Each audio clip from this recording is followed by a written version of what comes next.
Des mesures pour rendre efficaces les obligations de quitter le territoire français.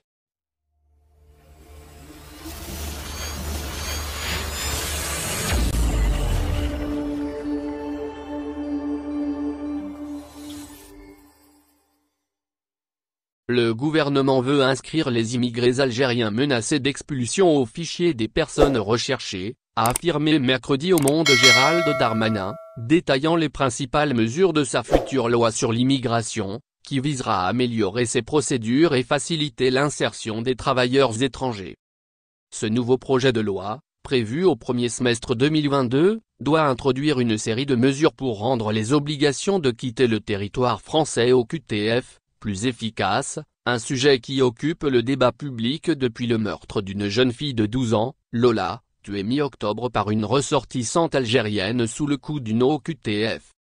Nous allons désormais inscrire toutes les OQTF au fichier des personnes recherchées, le FPR. Il ne s'agit pas de rétablir le délit de séjour irrégulier mais de pouvoir constater que la personne repart et ainsi de compter tous les départs d'étrangers, a expliqué au quotidien le ministre de l'Intérieur, dont le gouvernement est critiqué, notamment à l'extrême droite, pour le faible taux d'exécution de ces mesures. D'abord, il y a près de 50% des OQTF qui font l'objet de recours qui les suspendent, a défendu le ministre, réaffirmant vouloir fortement simplifier les procédures en passant de 12 à 4 catégories de recours possibles.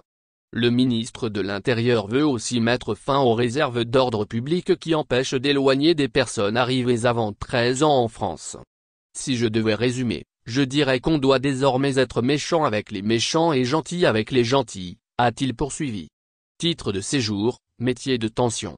Dans le cadre du projet de loi, qui doit être précédé d'un débat parlementaire, le gouvernement va rechercher cet équilibre en facilitant l'insertion professionnelle des travailleurs immigrés, a indiqué le ministre du Travail Olivier Dussopt, dans le même entretien.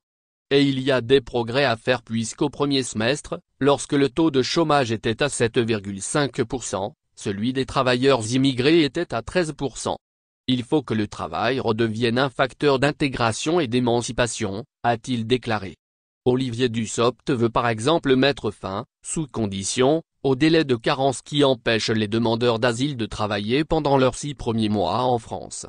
Le ministre du Travail plaide également pour la création d'un titre de séjour métier en tension, pour recruter dans les secteurs qui peinent à trouver de la main-d'œuvre.